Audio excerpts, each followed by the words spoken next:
Hello students, welcome to Bio Roots. आज हम लोग पढ़ने वाले क्लास 11th केमिस्ट्री का स्ट्रक्चर ऑफ एटम्स।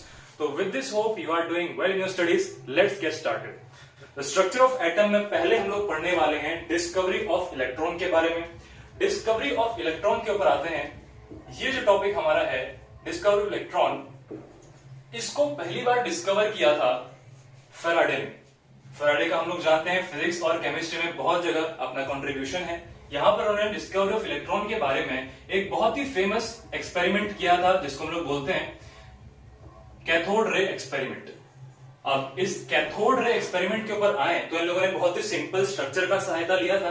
इन लोगों ने एक सिंपल ट्यूब का सहारा लिया। यहां पर इस ट्यूब को हम लोग वैक्यूम ट्यूब भी कह सकते हैं, क्योंकि यहां पर आप देख सकते हैं छोटा सा इन लोगों ने एक प्लग आउट बना रखा है जहां से सारी की सारी एयर इन लोगों ने वैक्यूम करके बाहर निकाल दी, जिसके कारण अंदर एक लो प्रेशर क्रिएट हो जाता है।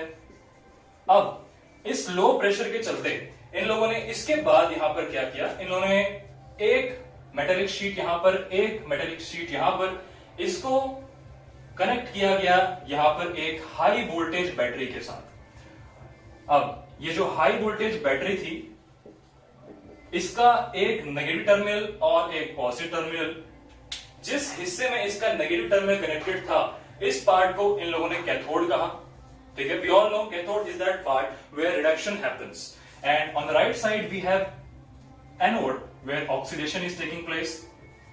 Now what we have seen here is, यहां पर हमारे पास एक सर्किट फ्लो होने वाला है।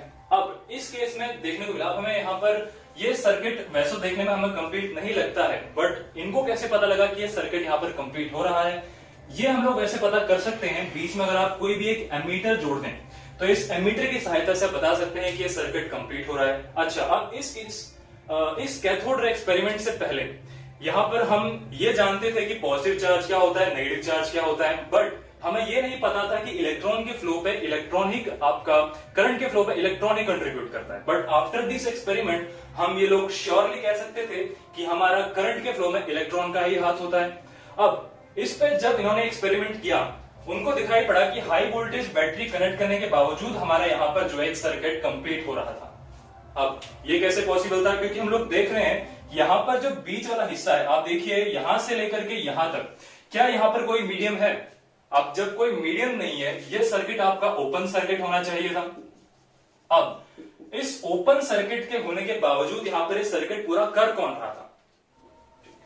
तो यहां पर आप देख सकते हैं कि यहां पर एक ओपन सर्किट है, बट इसके बावजूद यहां पर हमारा सर्किट कंप्लीट हो रहा था, जो कि हमें एमीटर यहां से दिखाता है।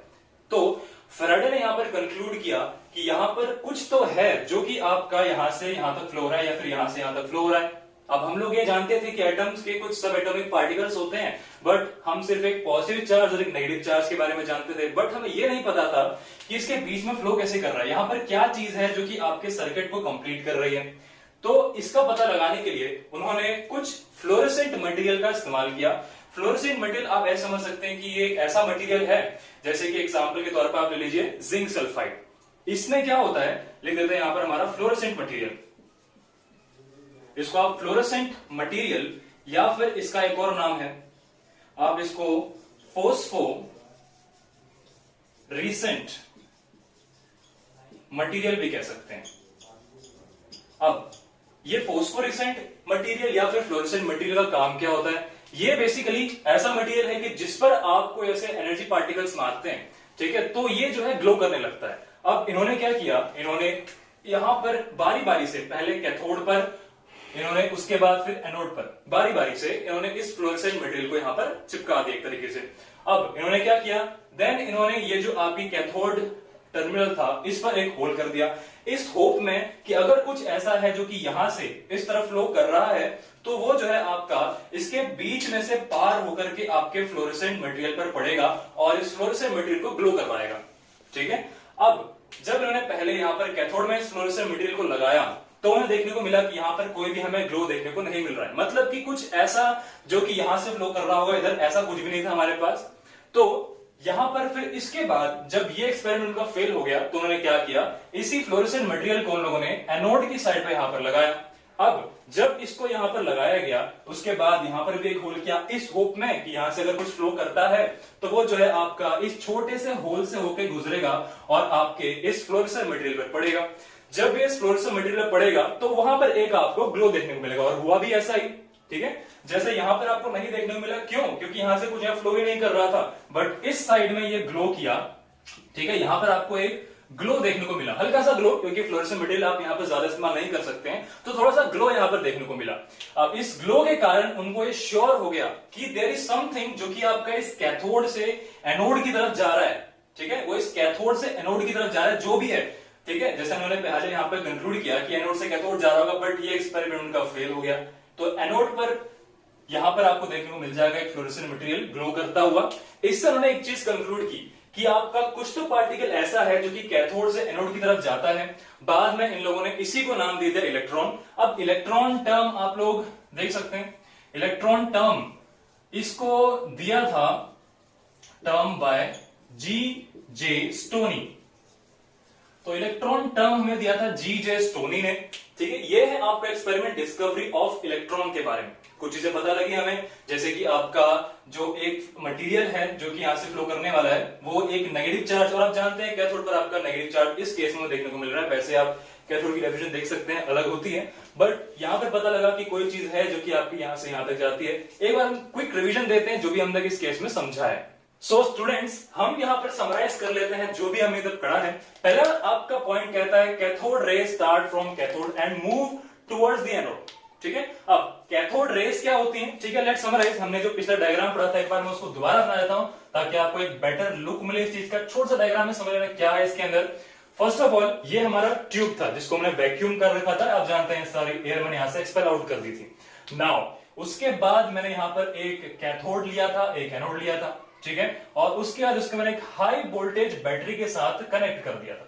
ठीक है, नाउ अब उसके बाद हमें ये पता लगा था कि यहां पर हमारे इलेक्ट्रॉन्स हैं, और ये हमने देखा था कि हमें यहां पर एक फ्लोरेसेंट मटेरियल दे दिया गया था हल्का सा होल करके जो कि ग्लो कर रहा था। ओके, हम लोगों ने पिछले में एक चीज कंक्लूड की कि हमारे पास कुछ ऐसी रेज होती हैं जो कि यहां से ट्रेवल करती हैं। ठीक है, रेज हमने उसको नाम दे दिया। बेसिकली अगर ये आपका कैथोड है, ये अगर कैथोड है, ये एनोड है, ठीक है, तो उस वक्त उन लोगों को यह नहीं पता था कि यहां से जो चीज निकल रही है वो आपके इलेक्ट्रॉन्स ही हैं। तो उन लोगों ने इसको नाम दिया, इसको उन्होंने नाम दिया कैथोड रे। ठीक है, यहां से जो भी चीज निकल रही है उन्होंने इसको नाम दिया कैथोड रे, क्योंकि कैथोड से निकल रही थी।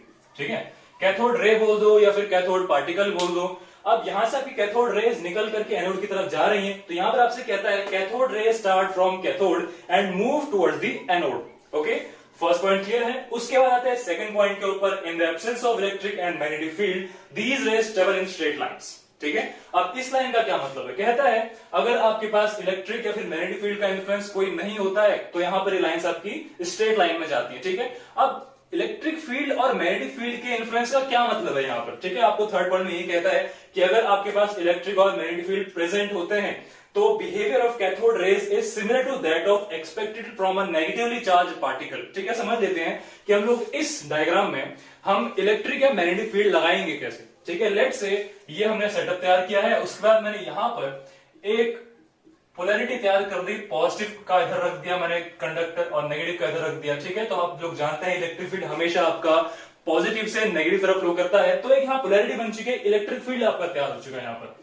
ठीक है, इलेक्ट्रिक फील्ड आपका बन चुका है पॉजिटिव से नेगेटिव की तरफ। अब यहां पर थर्ड पॉइंट में आपसे कहता है कि अगर आपका इलेक्ट्रिक फील्ड अगर लगा दिया जाए या फिर मैग्नेटिक फील्ड लगा दिया, लेट्स से मैं इसको चेंज करके, अभी तो मैंने इलेक्ट्रिक फील्ड लगाया है, मैं यहां पर एक मैग्नेटिक फील्ड लगा देता हूं, नॉर्थ पोल साउथ पोल लगा दूंगा, तो बात एक ही है। देखते हैं यहां पर कि इसके इन्फ्लुएंस में कैसे आता है। ठीक है, फर्स्ट ऑफ ऑल यहां पर अगर हमारा पॉजिटिव चार्ज है, नेगेटिव चार्ज है, पोलैरिटी बन चुकी है। कैथोड रेज क्योंकि नेगेटिव, आपने देखा था यहां पर कि नेगेटिव चार्ज, ठीक है, we all know negative charge है, बट यहां हम उसको प्रूव करने वाले हैं। तो नेगेटिव चार्ज से जो रेज निकली हैं, अब इसका कहता है कि नेगेटिव चार्ज होगा। ठीक है, कहता है कि behaviour of these cathode rays are similar to that expected from a negatively charge particle. इसका जो बिहेवियर है नेगेटिव पार्टिकल की तरह होता है, और ये चीज हमें पता लगी यहां पर इलेक्ट्रिक फील्ड लगाने के बाद। कैसे पता लगी? कहता है अगर ये आपका नेगेटिव चार्ज पार्टिकल है तो ये जो है इस पॉजिटिव की तरफ अट्रैक्ट होता हुआ जाएगा इस तरफ, यानी कि ये स्ट्रेट लाइन में मूव नहीं करेगा। थर्ड सेकंड पॉइंट आपसे ये कहता है कि इलेक्ट्रिक और मैग्नेटिक फील्ड अगर नहीं हो तो ये बिल्कुल स्ट्रेट लाइन में जाता है। बट थर्ड पॉइंट आपसे कहता है कि अगर आप ऐसा कोई इन्फ्लुएंस डाल देते हैं उसमें इलेक्ट्रिक या मैग्नेटिक फील्ड का, तो आपकी कैथोड रे जो है ये आपकी ऊपर की तरफ जाएगी, ठीक है, ये स्ट्रेट लाइन में ट्रेवल नहीं करेगी। अब देखो अगर ये आपकी पॉजिटिव चार्ज होती तो यहां से जो है आपका ये नीचे की तरफ आता, बट वी ऑल नो कि ऐसा केस हमें देखने को नहीं मिला, ठीक है। तो ये ऊपर की तरफ जा रहा है क्योंकि कैथोड रेस का जो पार्टिकल का चार्ज था ये आपका नेगेटिव था, ठीक है। तो इतना हमें इससे क्लियर होता है। थर्ड पॉइंट ये हो गया। उसके बाद एक और चीज हम लोग लिख सकते हैं यहां पर कि अगर कई बार उन्होंने एक सवाल और उठाया था कि क्या ऐसा पॉसिबल है, यहां पर तो हम लोगों ने जो मेटल लिया लेट से, क्या इस खास मेटल के लिए आपका कैथोड रे यहां से यहां की तरफ जाता है, ठीक है। तो इसका जवाब है नहीं। ये जो आपका इलेक्ट्रॉन या फिर कैथोड रे का बिहेवियर है ये इंडिपेंडेंट है इस मटेरियल के, ठीक है। तो यहां पर फोर्थ पॉइंट में एक और लिख देता हूं, द बिहेवियर ऑफ मटेरियल, या फिर आप लिख सकते हैं और कैथोड रे या cathode is independent of the material used कि फर्क नहीं पड़ता आप यहां पे चाहे इसको स्टील का लो, आयरन का लो, कॉपर का लो, कुछ भी लो, ठीक है, सभी में आपका इलेक्ट्रॉन एक जैसा ही है, ठीक है। और यहां से हमको पता लगा कि आपका इलेक्ट्रॉन वो जो कि एक सब एटॉमिक पार्टिकल है वही रिस्पॉन्सिबल है करंट के लिए। तो इस लेक्चर में हम लोगों ने जाना डिस्कवर इलेक्ट्रॉन के बारे में, कैथोड रे के बारे में और फ्लोरेसेंट ट्यूब के बारे में, ठीक है। आई होप आपको समझ में आया हो। अगर आपको समझ में आया है तो आप इस वीडियो को एक थम्स अप दीजिए, सब्सक्राइब कीजिए चैनल को। तब तक हम लेते हैं अलविदा, मिलते हैं आपसे अगली वीडियो में, तब तक के लिए जय हिंद।